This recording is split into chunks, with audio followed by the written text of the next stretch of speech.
In the heart of the upscale Acasuso neighborhood in Buenos Aires, where tree-lined sidewalks stretch wide and golden sunlight reflects off elegant villa facades, Fernando Araujo sat in his small studio. The canvas was half-finished, the scent of oil paints filled the room, but his mind was fixed on another project, one far greater than any painting he had ever created. For months, Fernando had been reading dozens of books about the greatest heists in history. He pondered how thieves had broken into the vaults of major banks and exploited weaknesses in security systems.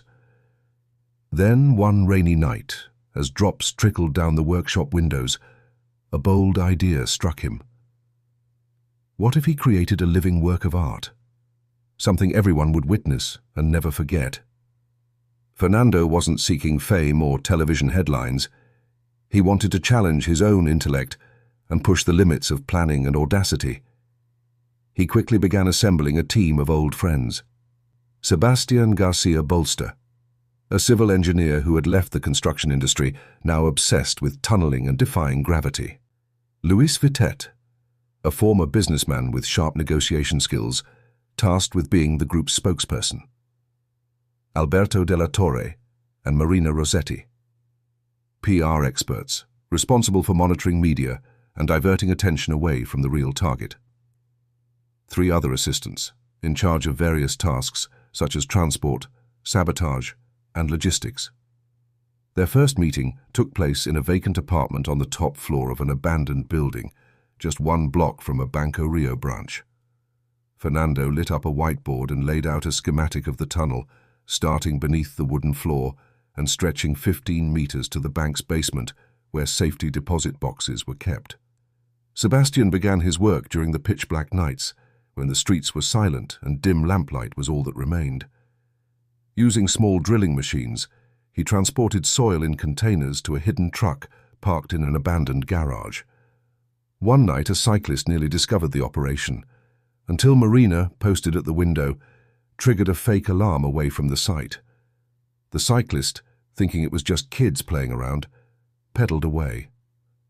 After 5 grueling weeks, Sebastian completed the dig. The car parked in the garage sounded its horn 3 times, a prearranged signal. The first phase was done. A long, straight, vibration-free tunnel. Friday morning, January 13th, 2006. The sun began to rise over Buenos Aires as Fernando drove his blue car toward Banco Rio. He wore a dark suit, tie, and leather gloves. His heart was pounding, but to passers-by he looked calm and composed. With well-rehearsed moves, Fernando, Sebastian, Alberto, and 2 other helpers entered the bank's lobby, carrying small bags and plastic weapons. Their real tools were in the tunnel. Luis Vitet then raised his hand and declared in a firm voice, "This is an armed robbery. Don't move. All we want are the safe deposit boxes in the basement." Panic sparked in the eyes of customers and employees. A bank secretary hurried to press the silent alarm, but the security guards couldn't act fast enough before the robbers fanned out. Outside, police officers and ambulances swarmed the area. A hostage negotiator began to calm the situation. Luis appeared at the window wearing a neat grey suit and dark sunglasses. "My name is Luis. We don't want bloodshed. Just give us a safe exit, and we'll release the hostages unharmed." While the negotiator listened, Marina sent cryptic text messages to select journalists, promising a major surprise that would change history. TV crews arrived, and viewers at home waited anxiously for the standoff to escalate. Inside the bank, Fernando and his team opened deposit boxes with surgical precision, each one taking less than 30 seconds. The soft clinks of locks and muffled footsteps mingled with the hum of a drill working just behind the wall. Inside the vault, rows of boxes lined the walls.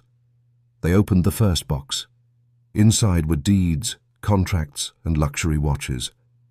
Without pause, they continued until 147 boxes had been emptied. As Friday afternoon wore on, tension rose. Negotiations outside dragged on, awaiting confirmation of a safe exit. Suddenly, Luis ended the conversation. "There's no deal," he said, tossing a slip of paper onto the negotiator's desk. "We're done here. Thank you for your cooperation." Then, without warning, Fernando retreated to a wooden panel at the back of the vault. He pushed it aside, revealing the narrow tunnel entrance. One by one, the group disappeared into the shadows, slipping into the nearby sewer system where a luxury white car awaited them. No one expected them to return to the main road. Minutes later, the car turned a quiet corner, leaving behind an empty bank, freed hostages, and a stunned city. 15 minutes later, police stormed the bank, only to find 23 unharmed hostages and a note on the branch manager's desk, written in black ink. "In the neighborhood of the rich, there are other artists who don't paint on canvases." Weeks later, the threads began to unravel. Despite his effort to stay under the radar, Fernando had purchased expensive digging equipment from a nearby store. A neighbor saw him meeting with shady individuals.